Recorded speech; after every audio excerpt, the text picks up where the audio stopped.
Hello les férus de curiosité. Bienvenue dans le mois de Noël, la décoration s'y prête, j'ai juste oublié mon petit chapeau, mais aujourd'hui je vais vous parler du lieu de résidence du Père Noël. Sa maison est située à Corvatunturi, ce qui signifie la montagne de l'oreille, et ça lui permet justement de savoir si nous avons été sages ou pas. Et ce lieu est situé en Laponie, je vais donc vous parler un petit peu de l'histoire de ce pays et du Père Noël. Alors suivez-moi dans cette aventure hivernale et faites preuve de curiosité.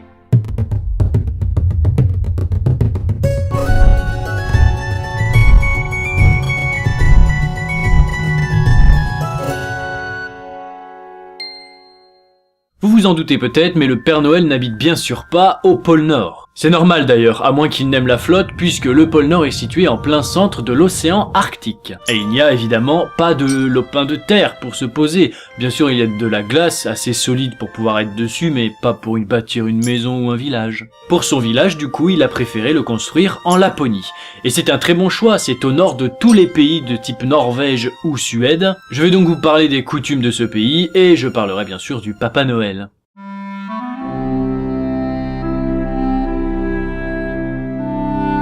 La Laponie est donc une province qui appartient historiquement à la Suède, le pays des meubles pas chers. Moi j'adore le froid, donc j'adorerais aller là-haut. Par contre, pour ceux qui n'aiment pas le froid, il faut savoir qu'en été en Laponie, ça avoisine les 27 degrés Celsius au maximum. Et en hiver, on est plus dans des moins 40, 45. Voilà, donc je suis pas sûr que vous supportiez si vous n'aimez pas ça. Pour ce qui est de la faune, on en trouve des bestioles comme par exemple l'ours brun ou le glouton. Oui, le glouton, ça bouffe des rennes petits ou des rennes femelles. Voilà, c'est un petit peu bizarre. On dirait un chien taupe, un peu, non? Ouais. Mais vous en doutez peut-être, il y a une bestiole qui est au-dessus du reste. Et oui, si le Père Noël est allé là-bas, ce n'est pas par hasard. Comment il fait avancer son traîneau? Avec des rennes. Non, pas des rennes comme ça, voyons. Non, the Queen. No.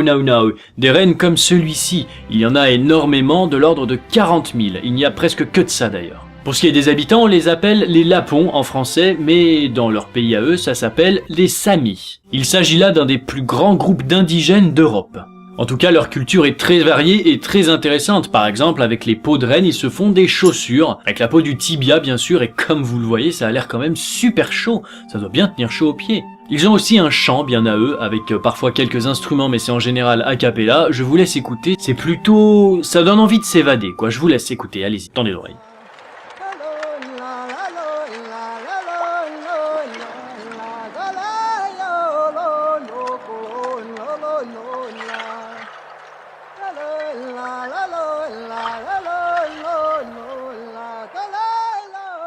Pour ce qui est de la principale activité des Samis, c'est l'élevage de rennes.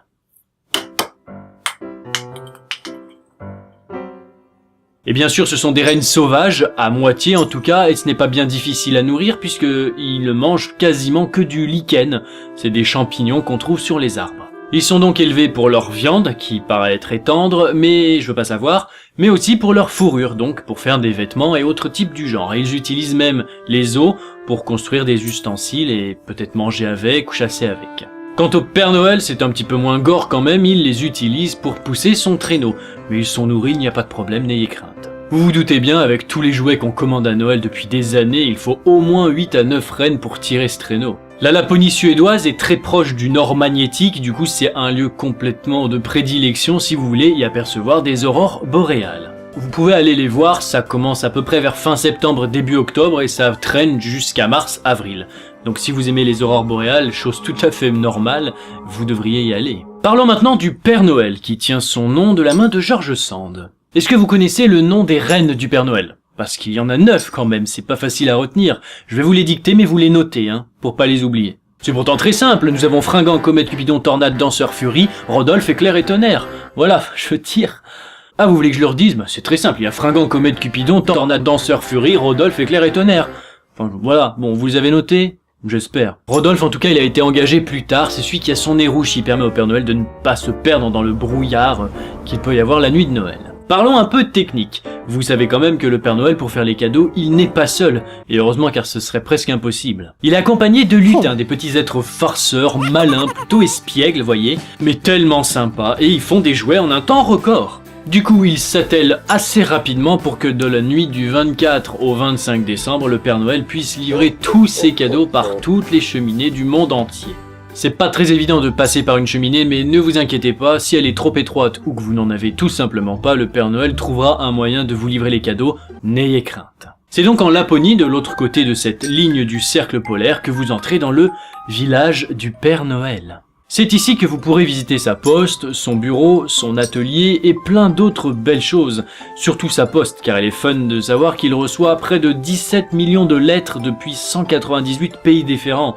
Je vous laisse profiter de ce magnifique paysage enneigé, car moi ça me fait rêver.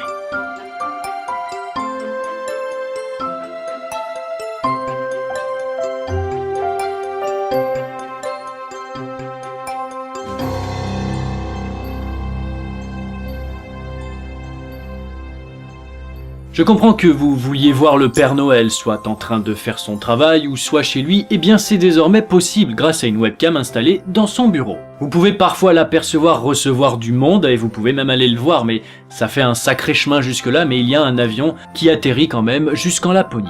Si vous voulez l'apercevoir avec un smartphone ou une tablette, vous pouvez aussi grâce à l'application Starwalk, pour laquelle je ne suis absolument pas sponsorisé, c'est important de le préciser. Grâce à cette application, la nuit de Noël du 24 au 25, vous pouvez viser le ciel et apercevoir le Père Noël sur son traîneau qui est en train de faire tout le tour de la Terre pour livrer les cadeaux. Pour terminer cet épisode plutôt magique, n'est-ce pas, pour écrire au Père Noël, c'est absolument possible et depuis bien longtemps déjà. Il vous suffit tout simplement d'écrire Père Noël Laponie sur une lettre et vous pouvez être sûr qu'il la recevra. Il n'y a pas besoin de timbre, qu'importe votre pays, vous pouvez être sûr qu'elle arrivera à destination, mais attention, le Père Noël lit toutes les lettres mais ne peut absolument pas répondre à tout le monde, vous pensez bien. La magie a quand même des limites. Ou pas. Il est aussi possible que le Père Noël n'ait pas assez de temps pour construire certains jouets qui prendraient beaucoup trop de temps à être construits, donc il faut un petit peu de patience. Et je dis ça surtout pour les enfants qui me regardent. Merci à tous d'avoir suivi cet épisode et merci surtout à ceux qui croient encore en l'esprit de Noël, c'est quand même une belle chose et c'est presque tout ce qui nous reste sur l'année. Et s'il vous plaît, comprenez mon point de vue vis-à-vis de ma vidéo, auquel cas des enfants puissent la regarder, si vous voyez de quoi je parle. Je vous souhaite de très bonnes fêtes de Noël et d'ici là, faites preuve de curiosité.